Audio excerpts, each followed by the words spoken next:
ছাত্র জনতার অভ্যুত্থানের মুখে স্বৈরশাসক শেখ হাসিনা সরকারের পতন হয়। ৫ আগস্ট প্রধানমন্ত্রীর পদ থেকে পদত্যাগ করে দেশ ছেড়ে পালিয়ে যান আওয়ামী লীগ সভাপতি শেখ হাসিনা। ৫ অক্টোবর আওয়ামী লীগ সরকার পতনের পর কেটে গেল ২ মাস। ২ মাস আগে শেখ হাসিনা পদত্যাগ ও পালিয়ে যাওয়ার পর বাংলাদেশ এক ধরনের অস্থিতিশীল পরিস্থিতির মুখে পড়ে। তবে সেই অবস্থা থেকে উত্তরণে ছাত্র জনতার দাবির পরিপ্রেক্ষিতে শান্তিতে নোবেল বিজয়ী ডক্টর মোহাম্মদ ইউনূস ৮ আগস্ট দেশে ফিরে প্রধান উপদেষ্টার পদ গ্রহণ করেন। এর মধ্য দিয়ে ৪ দিনের নেতৃত্বশূন্য পরিস্থিতি থেকে বেরিয়ে আসে। ধীরে ধীরে স্বাভাবিক হতে শুরু করে পরিস্থিতি।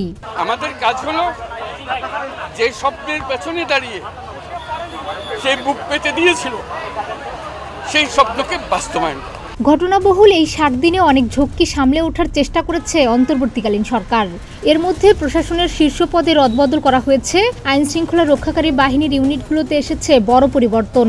প্রশাসন ও আইন শৃঙ্খলা রক্ষাকারী বাহিনীর অনেককে বিতর্কিত উল্লেখ করে বাধ্যতামূলক অবসরে পাঠানো হয়েছে।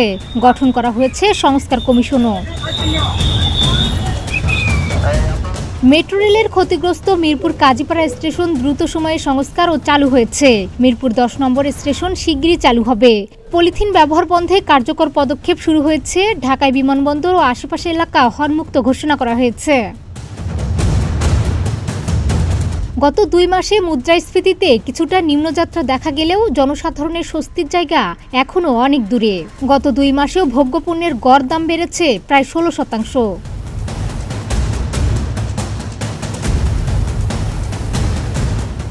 পোশাক খাত ও পাহাড়ে অস্থিরতা সরকারের জন্য ছিল বিব্রতকর। মব জাস্টিসের নামে ২ মাসে বিচার বহির্ভূত ৪৯ হত্যাকাণ্ড দেশের গণ্ডি পেরিয়ে বিদেশেও সমালোচনার ঝড় তুলেছে। তবে এসব পরিস্থিতি থেকে ধীরে ধীরে বেরিয়ে স্বাভাবিক হতে শুরু করেছে সবকিছু। এদিকে ঐতিহাসিক এ পট পরিবর্তনের দগদগে স্মৃতি এখনও তাড়িয়ে বেড়াচ্ছে বাংলাদেশের মানুষকে।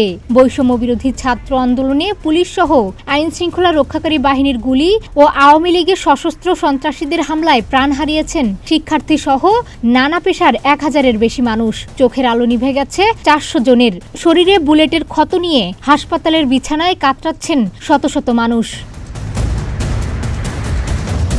অন্যদিকে হাসিনার পতনের পর এই ২ মাসে রাজনীতিতে আওয়ামী লীগ হারিয়ে গেছে অনেকটা।